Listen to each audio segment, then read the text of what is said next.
para que se pueda escuchar. Y Dinora es una madre de familia de aquí, que ya tiene algunos años asistiendo a la iglesia, y pues qué mejor que tú te presentes y nos puedes decir quiénes son tus hijos, hace cuánto asistes aquí al Nuevo Pacto y en qué áreas has trabajado aquí en la iglesia, ¿te parece? Sí. Pues mi nombre es Dinora, muchos me conocen. Mi esposo es Yulam Andalón. Tengo 3 hijas, Dinora, Daniela y Denise. Y llevamos 18 años asistiendo a esta iglesia. En las áreas que he servido han sido en diferentes talleres de verano. En el grupo de mujeres, también maestra de escuela dominical, antes de la pandemia, y en cunas también he ayudado. Una vez que acabo con esta lucha con la chamarra, podemos presentar. Gracias, discúlpame. Todos en el video que mandamos para promover esta clase decíamos algo. Todos somos personas que podríamos caer en tres momentos o en 3 categorías. Una categoría es los que están pasando por una prueba difícil, por una adversidad, y los vemos a la distancia y decimos, ¿cómo les podemos ayudar? Y demás. Otra categoría es la gente que acaba de salir de una prueba y nos alegramos con ellos, inclusive vamos y festejamos en sus casas, que gracias a Dios ese parto difícil salió bien, que gracias a Dios ese diagnóstico salió bien, que gracias a Dios ese accidente no fue grave, y aunque pasaron por mucha prueba, nos alegramos. Y la otra es personas que aún no lo saben, pero están por entrar a lo mejor a minutos, a horas o a días a una prueba. Y una de las más difíciles es cuando perdemos un ser querido. Y este año hemos sido muy sensibles a eso, porque familias, amigos y aún miembros de nuestro círculo más íntimo, pues han partido. Y eso es algo que a ustedes les ha tocado vivir en este tiempo. Así es que con respeto, con dignidad, pero también con la confianza que sabemos que tu testimonio puede ayudar a otros, ¿por qué no nos cuentas un poquito lo que han vivido en estos meses? Bueno, pues a todos nos agarró por sorpresa lo que es esta pandemia.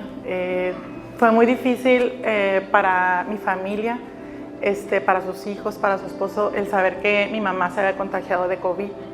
Mi mamá duró 29 días hospitalizada luchando por su vida, y no había día que no oráramos por ella, que pidiéramos por su salud. Sentíamos el cariño, la oración de todos ustedes. Yo pedí oración en todos los grupos de la iglesia por WhatsApp, pero fue muy difícil el hecho de no poder estar ahí con ellos. Desafortunadamente este virus no te permite estar en compañía de tus seres queridos en el hospital. Entonces fue muy difícil el no estar con ella, pero también nos dimos cuenta que cómo Dios pone personas en tu vida. La mejor amiga de mi hermana es doctora y trabaja ahí en el hospital que estuvo hospitalizada mi madre, y mi hermano puso oración por mi mamá, y una amiga lo contactó, le dijo, sabes que yo soy la encargada de enfermeras, yo estoy atendiendo a tu mamá. Entonces nosotros teníamos videollamadas diario con mi mamá, nos mandaban mensajes de mi mamá, fotos, y nos mandaban el reporte médico. Entonces tuvimos mucho contacto con ella, gracias a que Dios pone personas en tu vida. Hicimos ayuno, oración por ella. Yo siempre tuve la fe de que mi mamá se iba a salvar, siempre tuve la fe, nunca perdí la fe de que mi mamá iba a sanar, pero también entiendes que la voluntad de uno no siempre es la voluntad de Dios. Entonces cuando sabes que es la voluntad de Él y que es la voluntad y que es lo mejor, lo entiendes, lo aceptas, aunque es difícil porque pues ya no ves a la persona, ya dejas de ver a la persona, pero sabemos que la promesa es que ella está en un mejor lugar, que está descansando en el Señor, y que no hay mejor lugar en el que pueda estar mi mamá ahorita, ¿verdad? En su presencia. Gracias, Dino, por compartir esta parte, gracias. Sin duda me quedo con esta reflexión de que a veces lo que nosotros deseamos, creemos, esperamos o estamos pidiendo, a veces no es la voluntad de Dios, ¿no? A pesar de que nuestra fe no decaiga, Dios tiene planes que son diferentes a los nuestros. Tengo aquí algo que quería compartir contigo, el cambiador de las ¿lo tienen? Mira, aquí tenemos a tu mamá con tu papá y me mostraron estas fotos. Bueno, muy guapa tu mamá también. Aquí está con sus hijas, allá apareces tú. Esa me gusta porque cuando platicamos me decías que, bueno, sí, ahí está, ya tenemos cada uno, sí. Si quieres más bajito, Carlos, gracias. Me decías que tu mamá era una fiesta cuando llegabas a su casa, ¿verdad? Había siempre de comer y eso nos gusta a los mexicanos y a los hombres nos gusta, entonces hay reunión y siempre una familia muy alegre, ¿verdad? Una familia que les gusta pasarla bien. Aquí están con todos los nietos. 11 nietos. 11 nietos, ajá. Muy bien. Aquí está con la nieta favorita de mi hijo, de tu mamá. Y bueno, quisimos mostrar esto porque hay personas que no la conocían y porque me decías la parte significativa, por supuesto, que ella jugaba en el rol de la familia, ¿verdad? Y me imagino que ahora la casa es diferente, la situación es diferente y se empiezan a tomar nuevos roles.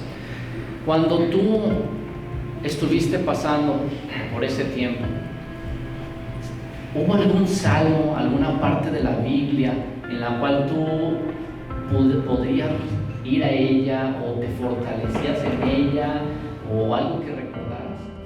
Sí, claro que sí. Siempre ha habido tres salmos en mi vida que me han fortalecido mucho en cualquier circunstancia que he pasado en mi vida. Es el Salmo 23, que ahorita lo acabamos pues de ver todos. El Salmo 91 es el que habita bajo la sombra del Altísimo, morará bajo la sombra del Omnipotente. Y el Salmo 28:7, el Señor es mi fortaleza y mi escudo, en Él confió mi corazón y fui ayudado. Esos tres salmos son los que han sido de fortaleza en mi vida y más en esta etapa de duelo que hemos estado pasando. Mi mamá falleció el 29 de diciembre del 2020 y pues apenas hace unos días cumplió 6 meses. Entonces es una etapa de duelo que hemos estado viviendo. Así es. Ya te cuento.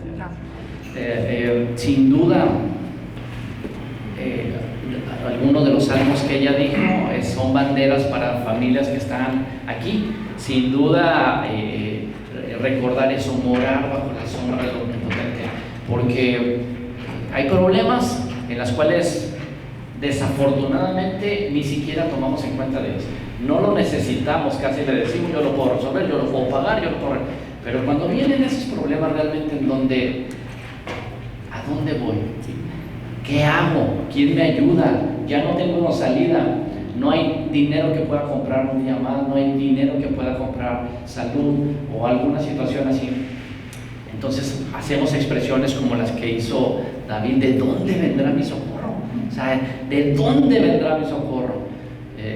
Y el libro de los Salmos es precisamente ese lugar donde se expresan esos sentires, pero también donde vienen las respuestas. Mi socorro viene de Jehová, mi socorro viene del Señor, ¿verdad? Dino, es una reunión corta de tiempo. ¿Qué pudieras tú comentarle a los amigos, a los hermanos que están aquí, que están pasando por una situación similar, que pasaron hace poco por una situación similar? ¿Qué les pudieras tú decir? Pues yo les podría decir que sé lo difícil que es pasar por una situación así, pero que Dios no nos deja nunca de su mano, que tengan confianza y fe de que cualquiera que sea la voluntad de Dios, Él te va a dar la fuerza, la fortaleza para salir adelante. También en la palabra dice que en el mundo tendrás aflicción y es inevitable no pasar por sufrimiento en este mundo, pero también dice en su palabra que Él ha vencido al mundo, entonces hay que tener esa fe de que ellos están descansando en su presencia y que no hay mejor lugar en el que puedan estar, nuestros seres queridos que ya partieron, pero también tenemos la esperanza de que nosotros los volveremos a ver en algún día cuando partamos con el Señor. Entonces,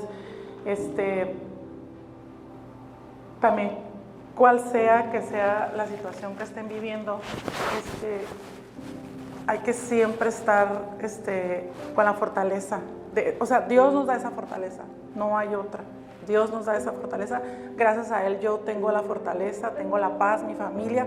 Sí seguimos viviendo el duelo y es difícil el hecho de ya no ver a tu mamá. O sea, es muy difícil después de toda mi vida viéndola. Era una familia muy unida. Vivimos a 3 cuadras, por lo menos 3 veces a la semana yo iba a visitar a mi mamá. Entonces es muy difícil ya ir a su casa, no verla, ver sus cosas, pero Dios te da esa fortaleza. No tengas miedo, no tengas temor si algo va a ocurrir o va a pasar. Dios no te deja en su mano. Dios es amor, Dios está contigo y Él nos saca adelante, nos da esa fortaleza. Muchas gracias, Dino, gracias por compartir esto, haciéndolo de una manera tan honesta, tan en confianza también. Y creemos y vemos en ti y en tu familia esa fortaleza. A veces las situaciones nos convierten en un punto de apoyo o de testimonio o referente para los nuestros o para alguien más. Es un hecho que Dios no deseaba ni la enfermedad ni la muerte para nosotros, pero es parte del pecado y es parte de la caída del hombre. Por lo tanto, tenemos que lidiar con esto. En situaciones como las que vivimos, como las del COVID, se evidenció de forma general esta necesidad y esta urgencia de saber qué hacer en tiempos de crisis, de angustia, de sufrimiento ante la enfermedad y ante la muerte. Y es también en estos tiempos donde la palabra de Dios tiene cosas muy puntuales para decirnos. El día de hoy descubriremos por medio de estos salmos, un camino, una pequeña ruta que trazó David, o pequeñas rutas que trazaba David por medio de ellos, para hacerle frente a temas como este. David, un hombre probado en toda circunstancia, en enfermedad y muchas veces al borde de la muerte, nos escribe por medio de cánticos, por medio de poesía, por medio de paralelismos, su experiencia con la enfermedad y sobre todo con Dios. David nos deja entonces por medio de los salmos un esquema de cómo enfrentar situaciones como las que se viven hasta el día de hoy. La gran ventaja que tenemos con los salmos que escribió David es que son a toro pasado, como se les llama. Él ya vivió situaciones como las que pudiéramos estar viviendo nosotros, pero él, al vivir esa experiencia, en los salmos escribe al principio, muchas veces de ellos, una especie de vacuna, una especie de método preventivo para cualquiera de nosotros, por si llegamos a vivir una situación así como David, él ya la vivió, entonces nos previene y nos pone una vacunita antes, en los primeros versículos de algunos salmos, y nos dice: si ustedes van a pasar por una situación así, yo ya la viví y les dejo este caminito, por favor sigan. ¿Quieren saber cómo se sentía David en uno de sus salmos? El Salmo 6 nos dice: Jehová, no me reprendas en tu enojo, ni me castigues con tu ira. Ten misericordia de mí, oh Jehová, porque estoy enfermo. Sáname, oh Jehová, porque mis huesos se estremecen. Mi alma también está muy turbada. Y tú, Jehová, ¿hasta cuándo? Vuélvete, oh Jehová, libra mi alma. Sálvame por tu misericordia, porque en la muerte no hay memoria de ti. En el Seol, ¿quién te alabará? Me he consumido a fuerza de gemir. Todas las noches inundo de llanto mi lecho. Riego mi cama con mis lágrimas. Mis ojos están gastados de sufrir. Se han envejecido a causa de todos mis angustiadores. Apartaos de mí todos los hacedores de iniquidad, porque Jehová ha oído la voz de mi lloro. Jehová ha oído mi ruego. Ha recibido Jehová mi oración. ¿Es David una persona certificada o calificada para hablarnos del tema de la enfermedad y de la muerte? Claro que lo es. Varios de los salmos se engloban o se agrupan en este tema, el tema de la enfermedad y el tema de la muerte. El día de hoy hemos elegido un salmo, el Salmo 103, por el cual vamos a encontrar a través de él algunas rutas, como dijimos, algunas enseñanzas muy específicas para poder hacerle frente a una situación de enfermedad o una situación de muerte. Aquí surge en el tema la primera pregunta: la verdadera enfermedad. ¿Será la enfermedad física la verdadera enfermedad del hombre? ¿Será la enfermedad esta, que a lo mejor nos está tocando vivir, la que realmente, de la cual realmente David nos habla, eso es lo que vamos a descubrir. Vamos a estar trabajando en el Salmo 103, me voy a estar moviendo un poquito de televisión a televisión, pero vamos a empezar con este Salmo. Desde el principio hasta el final del Salmo, David nos empieza a hablar de lo que se tiene que hacer cuando estemos enfrentando una situación así.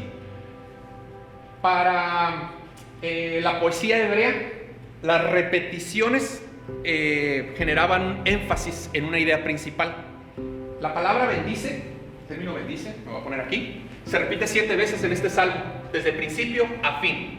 Y este bendice pareciese un bendice común y corriente, pero cuando empezamos este salmo y nos encontramos esta primera palabra de bendice alma mía a Jehová, este bendice, rápidamente nos fuimos a buscarlo al hebreo, a su origen, a su etimología, de dónde nace esta palabra, y significa barak.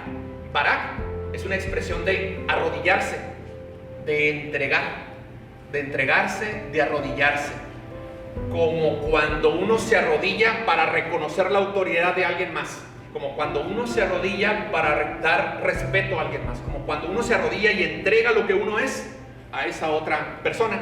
Yo no sé si ustedes se acuerden o si les tocó tener que arrodillarse ante la persona con la cual están casados hoy en día. No saben lo que hicieron, ¿verdad?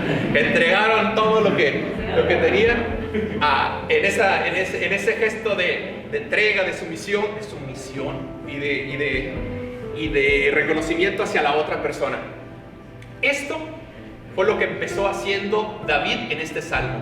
Se arrodilló y en una expresión de entrega total le dice a su alma: alma mía, bendice alma mía a Jehová. El alma, a veces se nos complica un poquito, no sabemos qué significa el alma, pero el alma es la caja negra, es donde están nuestros sentimientos, emociones, nuestros pensamientos, todo eso un poquito ambiguo, un poquito etéreo, es los pensamientos, los sentimientos, lo que de alguna manera David nos quería decir aquí es que él estaba pidiendo, una voz de en su interior le estaba pidiendo a su corazón y a su mente que bendijera a Jehová. Es interesante, una voz en su interior, es decir, el espíritu de David le estaba pidiendo a su pensamiento y a su corazón de que bendijera a Jehová y que bendijera su santo nombre. Ahora, dice alma mía, pensamientos y sentimientos, y como si algo se quedara afuera, David le dice a todo el resto de su ser, a su cuerpo, a todo, como si en estas expresiones se buscara una profundidad, de alguna manera David nos está tratando de decir que todo su ser, coordinado, alineado, le estaba pidiendo que se arrodillara y se entregase al Señor. En el primer versículo, esa voz interna que era el espíritu de David le estaba pidiendo a sus pensamientos, a sus emociones y a su cuerpo mismo que se doblegara ante el Señor.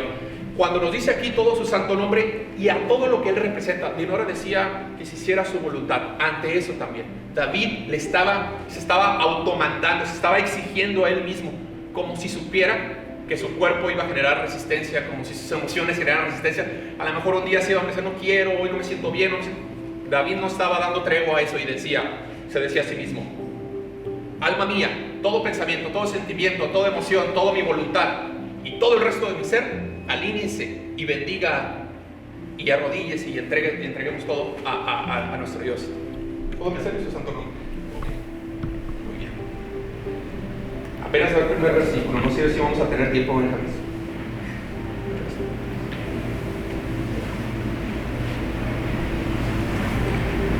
bendice, alma mía, a Jehová, y no olvides ninguno de sus beneficios. Yo les quiero hacer una pregunta. ¿Ustedes creen que los seres humanos olvidamos? ¿Por qué olvidaríamos? Tal vez las cosas no importantes las podemos olvidar, pero ¿por qué olvidaríamos cosas importantes? ¿Qué sucede en nosotros? Que incluso David lo pone en su salmo y nos lleva con el no olvides a que nos están poniendo de que va a suceder, que vamos a olvidar, y él nos dice: no vayas a olvidar de lo que estamos a punto de hablar.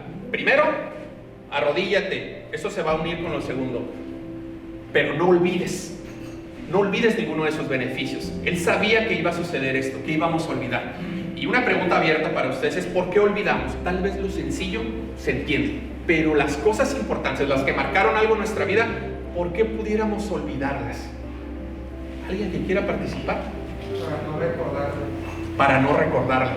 Algunos psicólogos dicen que de forma consciente uno olvida experiencias traumáticas, las olvida de forma consciente. Esa es una muy bien, Nelson. Por no ser agradecidos. La ingratitud es una forma, se convierte por ingrato. ¿Cómo no vamos a recordar? Cuando un hijo no recuerda todo lo que su padre hizo por él, ¿verdad? No olvidamos porque creemos que las merecemos, ¿no? Que nosotros hicimos algo. Merecemos eso. Muy bien. Dicen los que saben, los expertos, que el cerebro en su funcionamiento sobre la memoria tiene un sistema de detox, de limpieza inconsciente. A veces hasta dormidos hace su limpieza y olvida cosas, información innecesaria. Es algo fisiológico, es algo que sucede en nuestro cerebro. Él va borrando cosas. Sin embargo, hay otra, dicen los expertos, que hay otra teoría que se llama la de la interferencia, donde uno va olvidando cosas porque el diario vivir va generando recuerdos, va generando eventos y van apilando eventos anteriores. Teoría de la interferencia. Uno puede olvidar de forma consciente, de forma inconsciente, de forma fisiológica, y a veces por la vida misma uno va apilando ese buen recuerdo que nosotros a lo mejor vivimos con Dios, aquella vez que nos ayudó, aquella vez que estuvo con nosotros, se va quedando abajo como si fuera un archivo, y se lo vas apilando una serie de archivos más y se va olvidando. La memoria es cuando uno ejercita y estira la mano hacia su pasado y trae un recuerdo al presente. Olvidar es algo natural, es algo que el hombre lo puede hacer de forma consciente, de forma inconsciente, pero es diferente a no recordar, a no tener memoria. Cuando uno no recuerda algo, es que está ahí, pero no logro traerlo de atrás hacia adelante. Lo viví, está sepultado entre muchos otros recuerdos, pero no logro traerlo.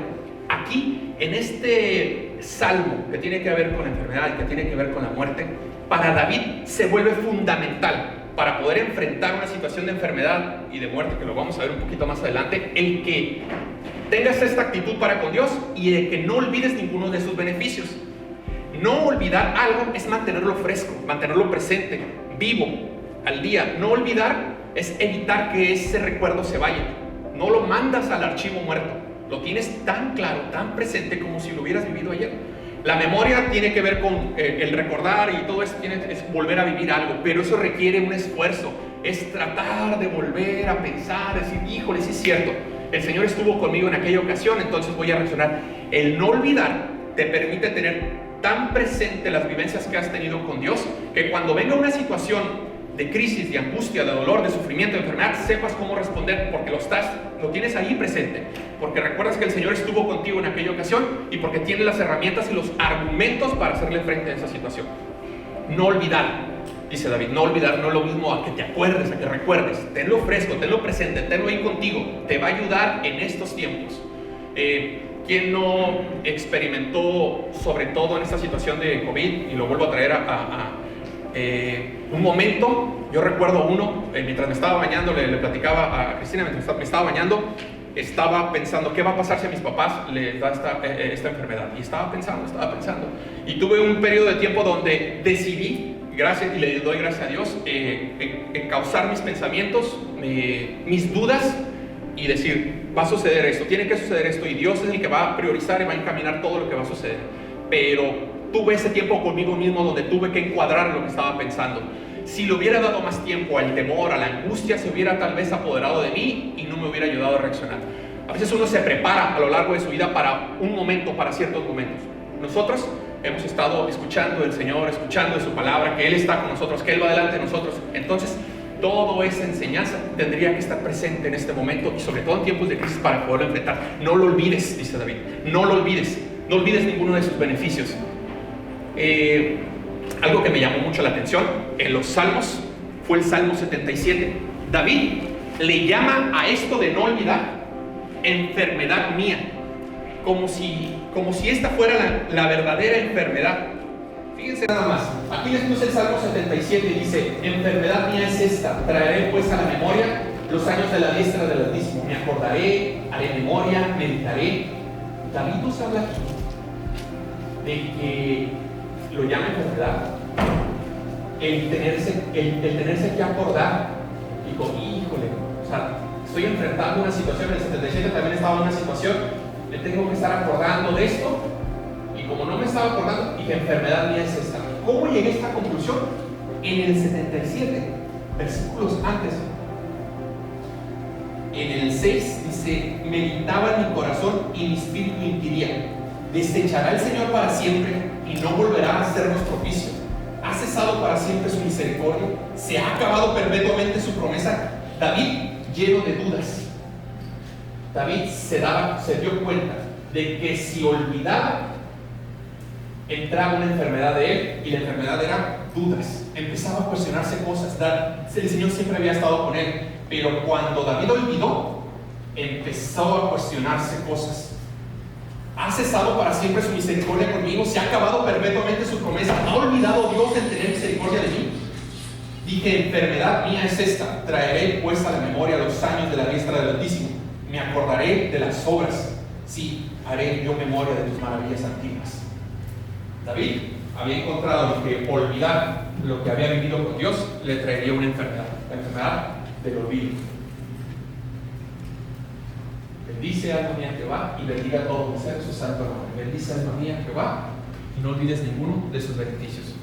¿Cuáles son los beneficios? ¿Cuáles son los beneficios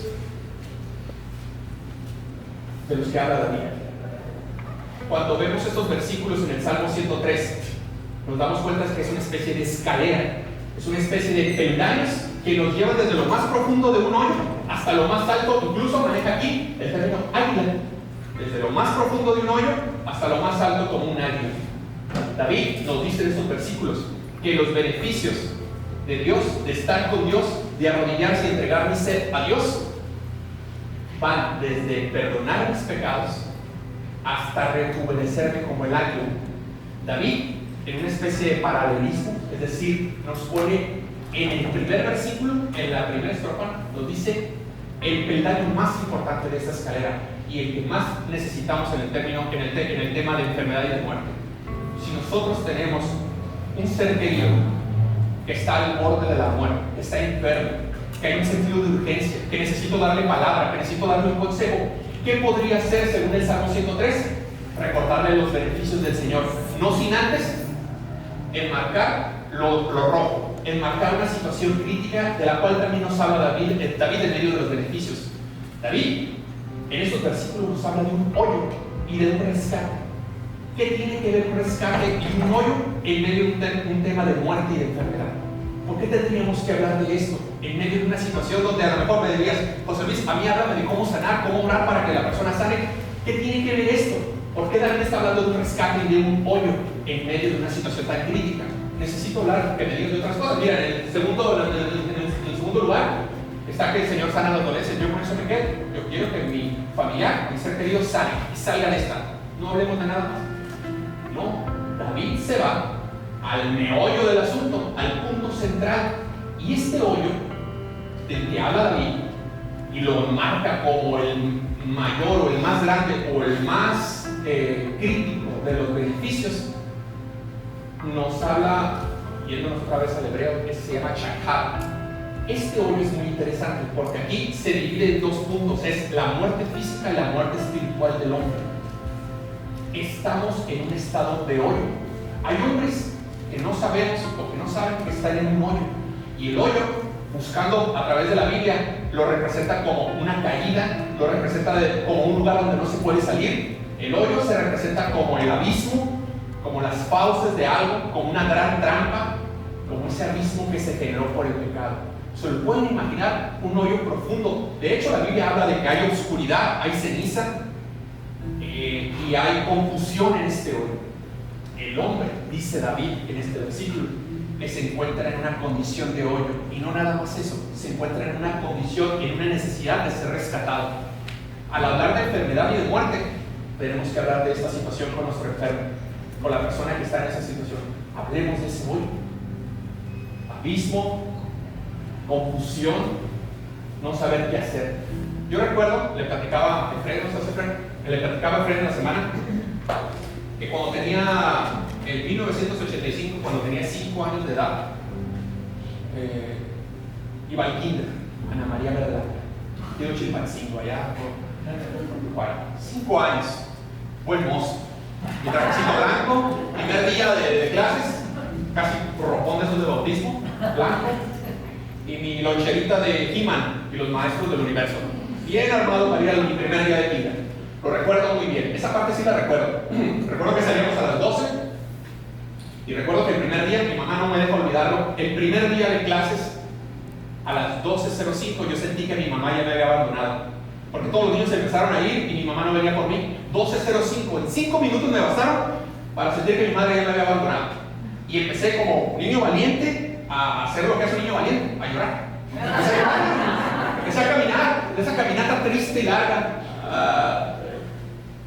pensando que ya todos me habían abandonado. Me fui a la parte de atrás del kinder, había una construcción, había ahí unas cimentaciones, y ¿qué cree? ¿A dónde fue a dar José Luis? Con su ropón blanco y con su loncherita de He-Man, que por cierto creo que fue en esa ocasión donde se me perdió. Fui a caer en un hoyo profundo, profundo, un niño de 5 años de esos, profundo, profundo. Dice mi mamá que gracias a otro acto valiente de mi parte, gracias a que estaba llore, fue que me pudieron encontrar. A las 12:08 aproximadamente me encontró mi mamá. O sea, fue una situación rápida, yo me desesperé, fue a dar un hoyo. Mi mamá, gracias a mis lamentos, aquí estaba la chichi, dice que me encontró con mi ropón lleno de lodo por las lágrimas y la tierra de ahí. La abracé. Mi mamá llevó a cabo un rescate de su hijo. Ese José Luisito de 5 años, de un hoyo. Yo experimenté lo que es ser rescatado de un hoyo. Un hoyo nos habla de una imposibilidad de salir de un lugar. En los hoyos, el único rescate que puede venir es de arriba. Los hoyos implican caída, confusión. Yo recuerdo cuando estaba ahí, cuando estaba en ese hoyo, era cuando más lloraba y sentía que mi mamá no me quería. Y era donde yo empecé a pensar, estaba muy confundido en ese hoyo. Pero qué hermoso brazo fue aquel que me rescató y que me puso en tierra firme de nuevo. El que me rescató del hoyo. Este rescate, en términos de volvernos a ir los términos hebreos, significa gal, significa redención, significa liberación. El que rescata del hoyo te libera del hoyo, por medio del cual Él te sustituye, te saca del hoyo y se pone en esa posición.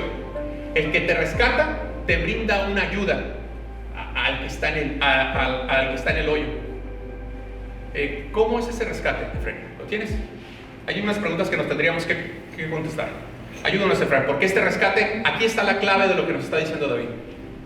Claro que sí. ¿Puede el hombre rescatarse a sí mismo, Efraín? ¿De qué fuimos rescatados? ¿Cómo fuimos rescatados? Ok, una por una. Muy bien. Cuando hablamos de un rescate, pues implica que hay un peligro, ¿no? O sea, no te rescatan de algo de lo cual no debe ser rescatado, no pudiera ser rescatado, si no habría razón para rescatar. Entonces, en este rescate, ¿puede un hombre rescatar a otro hombre? ¿Es una persona rescatar a otra? Solidariamente diríamos, claro que sí, pero la Biblia se responde por sí solita. En el Salmo 49 dice: ninguno de ellos podrá en manera alguna redimir al hermano, ni dar a Dios su rescate, porque la redención de su vida es de gran precio y no se logrará jamás. Es algo tan importante, tan valioso y tan extremo, tan complejo, que uno no puede. O sea, Dios es el único que nos va a poder rescatar. Segunda pregunta, José Luis: ¿de qué fuimos rescatados? A ver, Efraín, ya me dijiste, es un rescate, pero ¿de qué? Esto se responde en 1 de Pedro, capítulo 1, versículo 18 al 21, dice: sabiendo que fuisteis rescatados de vuestra vana manera de vivir, la cual recibisteis de vuestros padres, no con cosas corruptibles como oro o plata, cosas físicas, sino con la sangre preciosa de Cristo, como de un cordero sin mancha y sin contaminación, ya destinado desde antes de la fundación del mundo, pero manifestado en los postreros tiempos por amor de vosotros. Y el último, y mediante el cual creéis en Dios, quien le resucitó de los muertos y le ha dado gloria para que vuestra fe y esperanza sean en Dios. Entonces fuimos rescatados de vuestra ¿qué? De una vana manera de vivir, algo que pasa, como que no tiene mucho sentido. Fuimos rescatados de una vida que está aquí. Y la tercera pregunta, José Luis, ¿cómo nos rescata? ¿Cómo fuimos rescatados? Bueno, David está diciendo, Dios me rescató, ¿no? O sea, Él es el que rescata del hoyo tu vida. Pero a ver, ¿cómo le hizo? Lo responde Primera de Timoteo, la carta de Pablo, Primera de Timoteo capítulo 2. Dice, porque hay un solo Dios y un solo mediador entre Dios y los hombres, Jesucristo, hombre. Solo hay uno, no hay más, el cual se dio a sí mismo en rescate por todos, de lo cual se dio testimonio a su debido tiempo. Un rescate que solamente Dios, Jesús, lo pudo hacer, y todos recordamos esa cruz que nos recuerda a que le rescata. Y por último, ¿qué hicimos para ser rescatados? Esta me gusta mucho. Con esta cerramos las preguntas. ¿Qué hicimos? ¿Qué hice yo, Efraín, para que pudiera ser rescatado? En Tito capítulo 3 dice: pero cuando se manifestó la bondad de Dios nuestro Salvador y su amor para con los hombres, nos salvó, no por obras de justicia que nosotros hubiéramos hecho, sino por su misericordia, por el levantamiento de la regeneración y por la renovación del Espíritu Santo, el cual derramó en nosotros abundantemente por Jesucristo nuestro Salvador. Último versículo: para que justificados por su gracia viniésemos a ser herederos conforme a la esperanza de la vida eterna. Entonces, ¿cuántas cosas hicimos para ser salvados? Nada. No porque hubiera algo, es que no podíamos hacer nada. Y fue Jesús quien lo hizo, porque nosotros no podíamos. Gracias. Es importante hablar de este rescate a una persona enferma, a una persona que está al borde de la muerte. Claro que es importante. La muerte física, la muerte espiritual. David no lo dice aquí. Él antepone su condición espiritual, su salud espiritual, ante la física. Lo pone en primer lugar. De hecho, es el primero y el principal peldaño para poder salir de ese hoyo. El perdón de tus pecados. El que sepas que necesitas un rescate. El saber que estás en una condición de hoyo, en un estado de hoyo. En un estado donde necesitas salir. Muchos de nuestros enfermos, muchas de las personas que posiblemente conocemos no saben que están en esta condición. Ahora, tal vez dices, bueno, el Señor te saca del hoyo y con eso no. El Señor no es así. Él te pone en tierra firme, y nos lo dice aquí. Sana tus dolencias, ¿lo puede hacer? Lo puede hacer. ¿Es una obligación del Señor que te sane? No lo es. Está dentro del tema que vamos a ver a continuación de pero de que lo puede hacer, lo puede hacer. Sin embargo, Dios no se queda ahí nada más con el rescate. Oye, te pone en tierra firme y la carita feliz de este monito nos lo dice todo.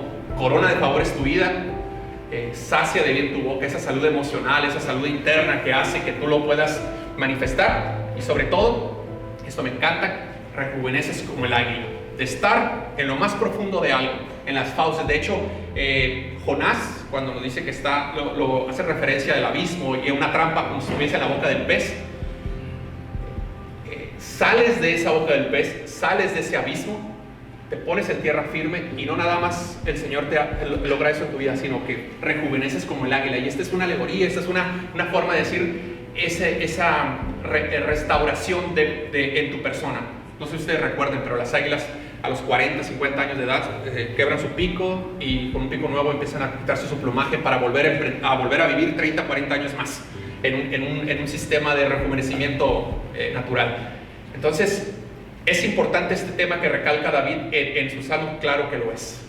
Uno debe de hacerse cuestionamiento, ¿qué es más importante? ¿La salud física o espiritual de esa persona? ¿Qué es más importante, la muerte física o la muerte espiritual de esa otra persona? Estar en el hoyo, es importante saberlo porque se nos acaba el tiempo.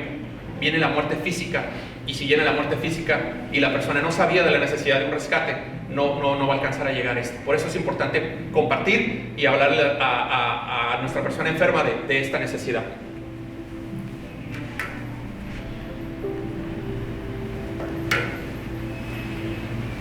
Cuando el hijo de David enfermó, No sé si ustedes recuerdan aquel pasaje de Natán, cuando el hijo de David enfermó. David había pecó por el asunto de Betsabé. Entonces Natán fue y le dijo que su hijo iba a morir. Y el Señor, dice la palabra, que hirió a su hijo. Entonces David, el niño lo hirió de una enfermedad grave. David rogó a Dios por el niño y se negaba a comer o a beber. Se fue a su casa y por las noches se quedaba ahí tirado en el suelo. Este es un manual de cómo David se comportó ante una situación de enfermedad y una situación de muerte de un ser querido de él. Se fue a su casa y por las noches se quedaba ahí tirado en el suelo. Los ancianos líderes de la familia de David iban a verlo y trataban de levantar a David, pero él se negaba a levantarse y a comer con ellos.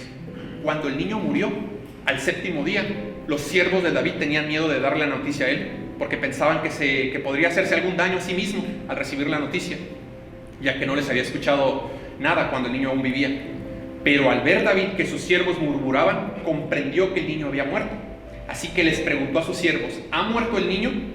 Los siervos le contestaron: sí, ya ha muerto. Entonces David se levantó, se bañó y se cambió de ropa. Luego fue a la casa del Señor para adorar. Después regresó a su casa y les pidió a sus siervos algo de comer. Los siervos le preguntaron: ¿por qué actúa así? Cuando el niño estaba vivo, usted se negaba a comer y lloraba, pero ahora que murió, se levanta y pide de comer. Y David le responde con la sabiduría que da Dios: cuando el niño estaba vivo, ayuné y lloré porque pensé, ¿quién sabe? Tal vez el Señor se compadezca de mí y deje vivir al niño. Pero ahora el niño murió, ¿para qué ayunar? ¿Puedo acaso devolverle la vida? Algún día iré a donde él está, pero él no puede volver a mí. ¿Quién sabe? Y tal vez el Señor se compadezca de mí y deje vivir al niño. Si David enmarcó el más bello de los beneficios de Dios, si David nos deja la enseñanza en el Salmo 103 de qué hacer ante una situación de enfermedad o una situación de muerte, es un enmarque, una clara referencia a la misericordia como un recurso del ser humano. David encontró por medio de la misericordia quién sabe si el Señor tenga compasión de mí. Los que se preguntan qué significa misericordia, Dios en su atributo, en su posición de juez, nos debió haber castigado por todos nuestros pecados, debió haber acabado con nosotros, pero en esa misma condición de juez decide no hacerlo. Y no nada más decide no hacerlo, sino que nos da la posibilidad de obtener bienes, beneficios, tiene compasión de nosotros y nos da cosas que no merecemos. Esa es la misericordia de Dios. Entonces David lo entiende y más se acrecenta su reconocimiento de que Dios es misericordioso cuando comprende la condición en la que estamos los seres humanos. Dios lo dice en el Salmo 103, nuestra condición es condición de polvo. Somos polvo, le dice a David. Son polvo. Son como una flor que se marchita, como una niebla, como una sombra. Así es tu vida. Y cuando nosotros nos preguntamos, ¿somos polvo? Nos damos cuenta de que somos temporales, de que vamos a morir, de que nuestras obras no son nada comparado con la misericordia de Dios. Y la misericordia de Dios es, quién sabe, tal vez Él nos pueda ayudar, aún en nuestra condición pecaminosa, de que tal vez no somos lo que deberíamos de ser, podemos acceder a este Dios. David comprendió que Dios es misericordioso con su creación, Dios es misericordioso con los buenos y con los malos, así lo dice la Biblia, pero con nosotros, sus hijos, los que le tememos, tiene algo especial y reservado para nosotros, y esto nos debe de dar consolación. La misericordia de Dios es desde la eternidad y hasta la eternidad sobre los que le temen. Su misericordia se extiende más allá de la vida, se extiende más allá en una eternidad. Es decir, cuando nosotros estamos en el hoyo, llegamos a creer que la vida física lo es todo, o que estar bien físicamente lo es todo. Pero Dios, en su rescate, nos hace saber de que somos polvo y que eso va a suceder, y que su misericordia es mejor que la vida, que la eternidad es parte y es una extensión para los que le temen. para los que son sus hijos. Y en esta parte es donde nosotros necesitamos encontrar consolación. Y a mí me consuela mucho las Escrituras cuando dice, sobre todo cuando surgen preguntas de, híjole, ¿cómo sé si mi familiar es salvo o se va a ir al cielo o no va a ir al cielo? ¿Cómo sé si se va a salvar o no se va a salvar? Dice David, apela a su misericordia, pídela, es grande, es nueva cada mañana. Solicítala como un recurso, porque quién sabe si el Señor tenga misericordia. Ten compasión, le dice David aquí. Quién sabe, tal vez el Señor se compadezca de mí y deje vivir al niño.